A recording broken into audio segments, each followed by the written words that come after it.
We are live. Welcome back to another episode of Kentucky Talks with Mark and Steve. And I'm Steve. Today we're diving into the top 5 news stories that are making waves across Kentucky. These are the stories that impact all of us.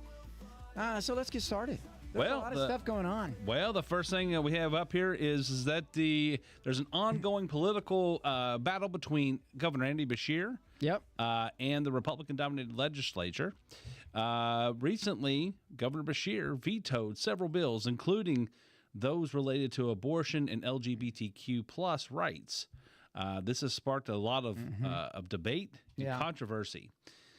Stephen, what are your thoughts on this? Well, so it's a tough decision, right? He did an executive order earlier this year, said you can't go seek counseling, conversion, and they put a lot of different things that gave a lot of latitude as far as who could be prosecuted if they did anything close to or resembling any type of what was called conversion therapy. Yeah. I think the House bill, I mean, I don't have it right in front of me. Give me a second, but I pulled it up. And in that bill, it was, he already knew it was stacked against him, but he did it anyway as a show of good faith from his party stance, I think. And then obviously vetoing it when it came back through as a bill. I think the Republican Party's goal was to make it a parent's right to decide whether or not. Right. I mean, his stance on it is pretty controversial, especially in Kentucky, where we believe in a parent's rights. Most Kentuckians believe in parents' rights. Parents have the right to raise their children the way they see fit. It used to be that the dangers of raising a child were about, are you beating the child? Are you physically harming the child? And now it's like, is the child upset? If a child gets upset, it becomes a major problem. And it seems for some people. And it's like, well, it's okay to be upset. We have to teach our children to be that it's okay to be said no to. Yeah, learn how to use your feelings. And to be able to. I'm not saying you can't have feelings.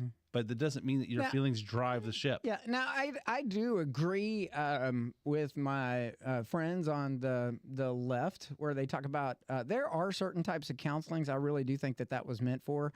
I mean, I do not believe in any way that any child should go through some type of rehabilitative counseling that is like militant type. Militant, tie you to a chair, leave you in a locked room. Something that would be like out of SEER school, right? Survival, escape, reaction, and evasion. Yeah, I would never wish that upon somebody unless you absolutely wanted that lifestyle. But I would never wish that it would be so harassing. Make somebody feel belittled for their thoughts. And I just think that Governor Beshear his executive order went too far. It was too vague. And if he would have said, oh, no, you can't have this militant, restructuring of a person or what have you. But at the same time, you have to allow for counseling and for people to disagree with, your self-assessment, right? Because especially as a child, you go through different periods of life where you think, well, I just don't know. I don't know. I don't. Maybe your best friend stops hanging out with you and hangs out with somebody else or something like that. Those things can turn a kid pretty quickly, and they can start having strange thoughts about that. Am I who I think I am, and things like that. And then eventually they come back around. But I think the frustrating part is his thing was on a more national perspective than on a local perspective. Well, the thought process here is that Governor Beshear is going to run for president. Sure, right. And so that's what he's trying to align himself to. But I get it. I mean, what's funny is you watch these weekly talk shows and things like that, and they talk about how well Governor Beshear is looked at because he's a Democratic governor in a Republican state, generally a Republican state, and what they don't realize is they think that he's they allow him to take the credit for the things that happen, but you see over and over again that the Republican Party, the Republicans in legislature are vetoing these things, his ideas, and or he's vetoing, and they're overriding the veto, which allows a lot of this monies and things like that. A lot of the things that are making us successful for businesses that come here and things like that have nothing to do with the governor. So, well, this political tug of war is just something every Kentuckian should keep an eye on, and it affects our laws. It affects your values. We do have a Republican majority, and I do think that it is aligned with a lot of our Christian beliefs.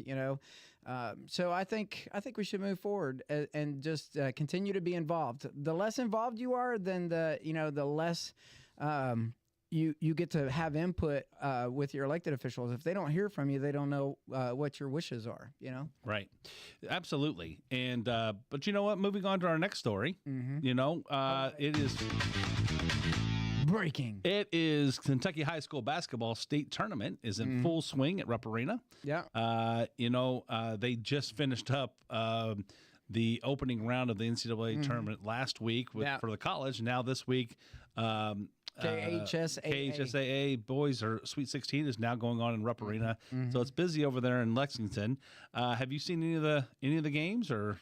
Well, I've been trying to keep up with it. You've got Ashland, Bowling Green. Their scores are out. KHS Sweet scores Wednesday, I think, is Bowling Green. They won 52 over Adair County at 51. Jeffersontown was 64 over St. Xavier, 49 on Wednesday, and then Oldham 67. Danville Christian was 44 points, so South Oldham won. Ashland Blazers 81 over Callaway County, 64 points. And then, of course, Thursday's game, North Laurel 54, Brett Hitt County 53. Breathitt County. It was a close game. Take a breath. 54-53. Montgomery County was 98-72 against Lawrence County. Great Crossing 69 over Davies County 37. Cooper County 50 over Henderson County 35. And Friday, Bowling Green 80, Ashland Blazers 74. So this, before you get too far, if you think about this. I mean, they're already playing games in the high school high scoring. So the school days are going on. It's 11 a.m. Bowling Green beats Ashland. Ashland Blazer 80-74 in overtime. At 11 o'clock in the morning, I think I always find that interesting that these kids the kids in school. Normally they're doing this in the evening and such, but now they're playing at 11 o'clock in the morning. I don't have the we don't have the score here, but 1:30 South Oldham played Jeffersontown, and then 6 p.m. is North Laurel, and that one's getting ready to come up. Here in about a couple hours. Right? And of course a late game tonight, which is at 8:30, which will be Great Crossing versus Cooper, and then it's already lined up in the semifinals for 11 a.m. tomorrow morning. Will be Bowling Green, obviously because they won at 11 today. They'll take on the winner the South Oldham Jeffersontown winner. Yeah, and then you've got the semifinal round, and then at 7:30 tomorrow will be the championship. Yeah, I've always found that interesting. You're playing the semifinals and the championship game all one day. It's like one game after another. It's kind of like boom, boom, boom. It's like the old days going and playing in the basketball tournament when we were kids, and we would we'd get a team together, go play some summer ball around town or something around the county, and. Right. It's these different tournaments, you just play all day. It's just not about the games. It's also about the camaraderie, right? I mean, all of these teams have been playing all year. Now they get to play across the state and have some competitions that may not have been in their playlist, and now they're getting to see the talent from across the state. So yeah, I mean, it's been it's been a very good high school basketball in Kentucky is a very big deal. And it's like Friday Night Lights in Texas. Right? Yeah, exactly. So, well, speaking of sports, today, Kentucky is finding itself. They're looking at the high side of a possible transfer of Kam Williams from Tulane. It's a big deal for Kentucky. It's going to be I don't know a ton about Cam just yet, but I just heard his name last night for the first time, and I was trying to. And what do you have on Cam? Well, I guess my thing would be he would be a fantastic addition to the team. He's known for his versatility and scoring ability, but I think that the transfer could really boost our chances in the upcoming season. I guess it's exciting to see how he'll fit into the team dynamics and where that'll play out. He's got a great history. It's really weird though that we're talking about the basketball team and this movement of players. Like these are, strong pro athletes already at their age. Well, I heard something. I've heard something over the last couple of months that it says, college is. If you look at college athletics now, it's like semi pro ball. Yeah. Right. You're getting paid. Not by the university directly. Right. It's NIL money, which is which comes from name, image, and likeness. But what happened is a lot of these colleges, especially the larger ones and more popular ones, Kentucky, Tennessee, Ohio State, they put together these. The fan bases put together these. What are they called? Not a conglomerate, but they're a group that basically you give into this group, and then they are now paying NIL for the name, image, and likeness for those players, and that allows them to come there. And so there's already guaranteed money when they arrive on campus. It's not directed by the university, but the university coaches can go out and help raise the money for this, and it helps with recruiting. I used to be against that. I used to think that the kids didn't need to get paid. Not that I didn't want them to get paid. I thought there was too much money in college sports anyway. But man, it's sort of fun to watch, and I think it would, if you try to take the money out of it, it would ruin the game at this point. And the fact that there's so much money in it, the kids deserve money. And what do you go to college for? You go to college to learn how to have a career, right? Yeah. So basketball, they want to be a basketball coach, or they want to be a basketball player. You can That's be scooped up without a college education and go work for the NBA. Yeah, so, it's either this or that. So the kids are getting a college education at the same time. And now with NIL, they're staying longer. Yeah. They're no longer like trying to hop out and get the money out of the NBA because, or the NFL for that matter, on the football side. They can now relax and stay in college, work around. They can transfer to another school. That's something I think they need to be cleaned up a little bit. Pardon me, sir. Yes. Is there something new? There's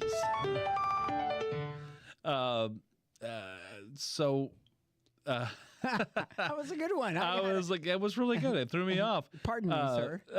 That's our fourth story for the night. Now we're shifting gears a little bit back into some politics and such, but there's been a significant development in the case of Patrick Baker, who was pardoned by former Governor Matt Bevin, if you remember Matt, Mr. Governor Bevin. A judge recently ruled that there will be no new trial for Baker, who was convicted in federal court. This case has been quite controversial. What's your take on it?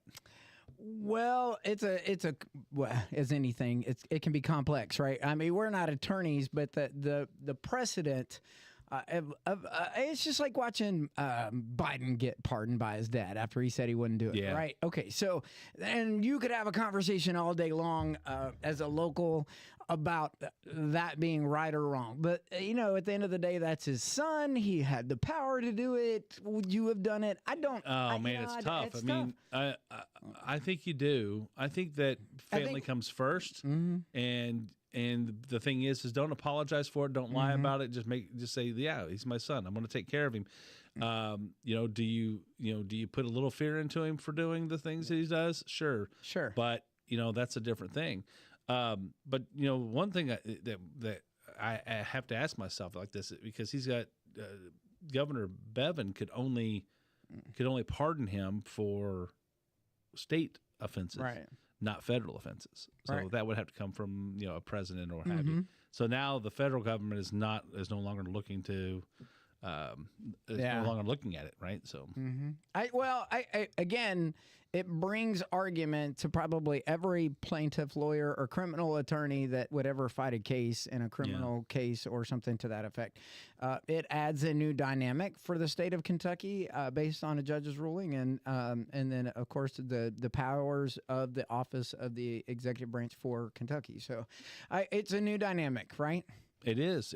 I mean, it just changes your perspective, and every time like you said, every time there's another court case, there's layers to put on it, precedents put on it. You have to be very careful. I mean, there's a lot going on in D.C. right now, for instance, with court cases that, it's a little strange to some of the rulings that are coming out. But it's going to force it all to the Supreme Court. The Supreme Court's going to have to make a ruling.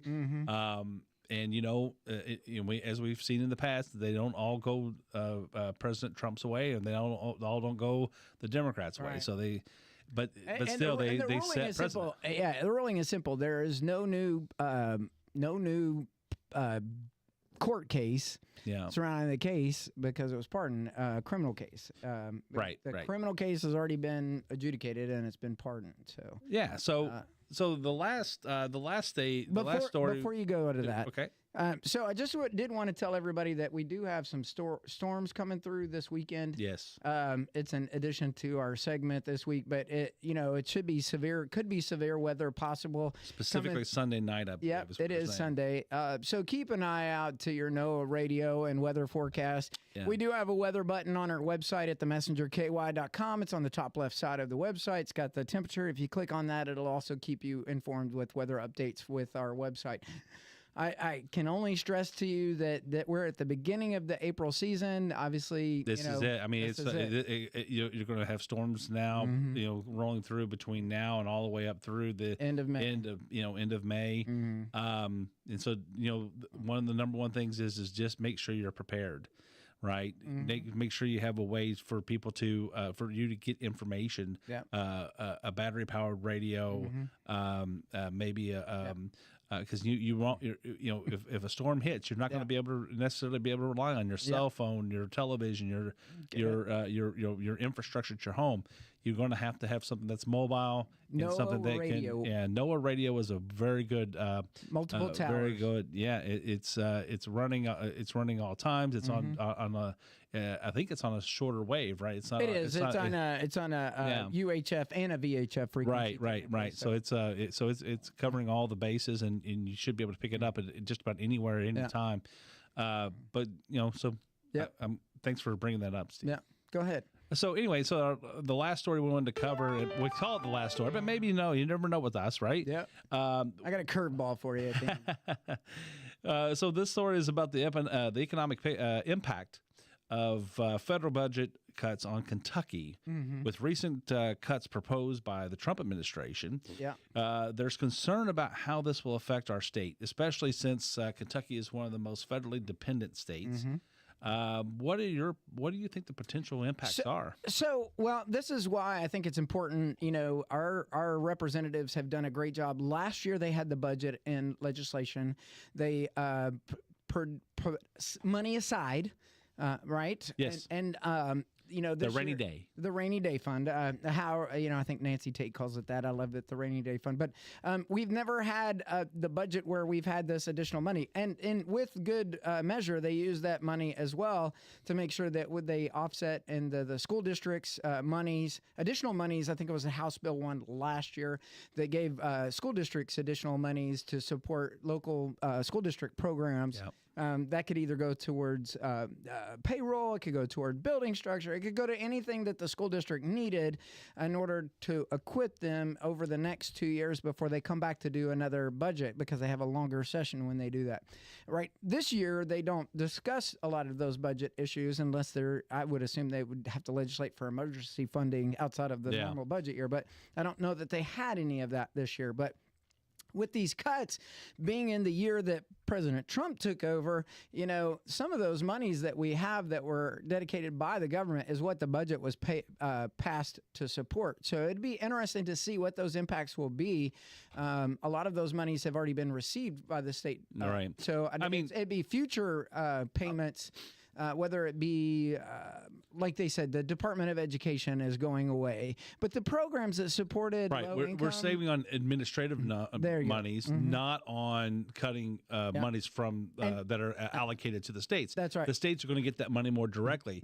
I think they said something like 47 cents right now, or before the Trump administration, 47 cents on every dollar that was allocated was wasted in administration fees, Yeah. something like that. I think I per read that child, somewhere. yeah. And so That's like the 47 cents you see. no, taxed 47 cents on every dollar that was allocated. Right. They spend 47 cents of it just administering Right. it to get it to the That, states. in perspective, it'd be like when you go to the gas pump and you see that 47 cents of the dollar amount of your gallon goes towards a tax. It's a similar. Yeah. It's like yeah. You might as well look at it. It's like a tax. So what President Trump is trying to do, he's not trying to necessarily abolish education. He's trying to get rid of the red tape that takes so much money out of the system, and so that money can go right into the states, and the states can then allocate it through their Department of Educations. I've said this for years. There's 51 Department of Educations in the United States.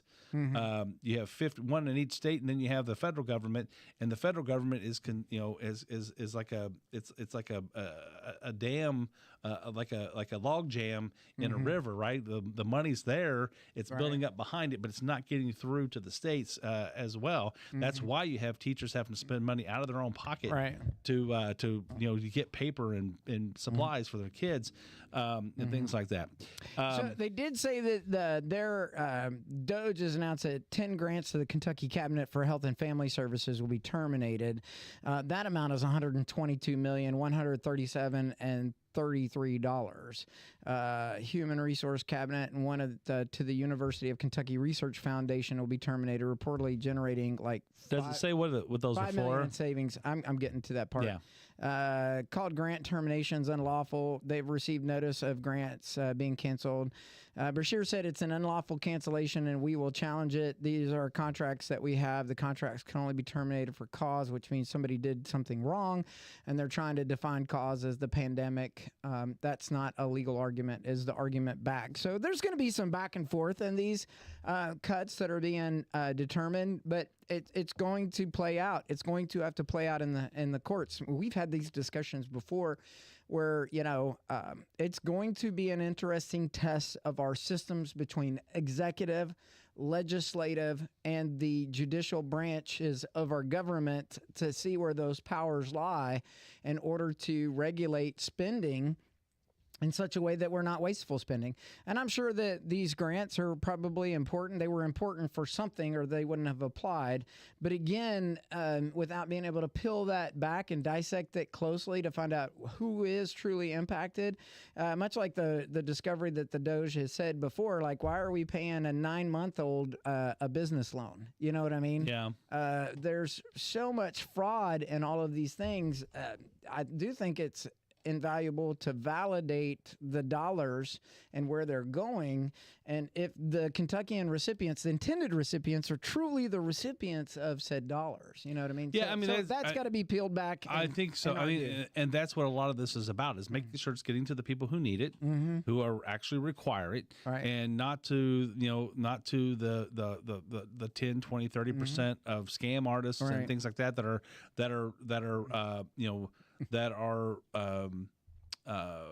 pillaging this money as it comes off. They're basically sitting there with their hands out first before it gets to the people that really need it. I mean, I heard on the I think on one of the on the daily programs this morning, they said that the IRS. Is it the IRS or the Treasury Department? Excuse me. Let me think about that. Are you talking about the 1,400 positions? No. Okay. This is right up the alley of scam artists and such. They get like 10,000 phone calls a day or something like that in the and most of them are the Social Security office wanting to change the Social Security to the payment to direct deposit. Right. And trying to, and what they're doing is somebody else. Most of them are scam artists trying to move the money from this person's account, from this person's Social Security, into their own account, and so they're trying to change the account, through the system. Well, if what they're trying to do, one of the things that DOJ is trying to do is that they're trying to shore that up so that it can't, so that they can connect these systems together. Yeah. And once the systems are connected together, they'll be able to identify whether this person is the right person, that the addresses line up. Yep. You can't just get away with it from one location. You'd have to have everything changed in all locations. Otherwise, it'll put up a red flag. Like the guy those are that's the type of things that they're trying to 150 do. years old still getting Social Security. Yeah, there's like 300 and some. There's people. They said there's thousands of people with that are over 150 years old. Yeah. Whether they get Social Security or not, it's not always the case. But because I think over 150 is where it cuts off. It says after 150, there's a flag of some sort that says they can't get a check. But at 150. And there's nobody in the United States that's 150 years old. You could have worked like 6 jobs, 6 careers, I'd say. I'd say. But anyway, it's like, but what? So one last thing before we sign off. I mean, we talked about Kentucky a little bit with Kam Williams and such. There's a lot of people. There's a lot of activity going on. Mark Pope is very active in the portal already. But coming up tonight at 7:39, Kentucky plays Tennessee in the Sweet 16. Sure, it's going to be a tough game. Kentucky is already Kentucky and Tennessee have already played twice this year in the regular season. Kentucky's won both those matches. It's very tough to beat somebody 3 times in times in the season. So Kentucky's going to have a tough road ahead of them. But they've got pretty much their whole team. They're still missing 2 guards. That would be very, very helpful tonight. But I think that the fact that they have Lamont Butler, and he is, I really think this as far as he and his sore shoulder can take them, that's how far they're going to go. So, but thanks, Steve, for putting us on again this week. I think that's a wrap for today. We had 6 stories, I think we had. We covered 6 things. But it's good. Stay tuned to the weather. Don't forget, if you're looking for some advertising opportunities, you can get in touch with us here at Meade Media Group. Talk to Sean or Jaden. We do have 4 sponsorships open for this series for Kentucky Talks, where we try to keep you up to date with the news across Kentucky. Until next time, stay informed, stay engaged. We'll see ya. Kentucky Talks.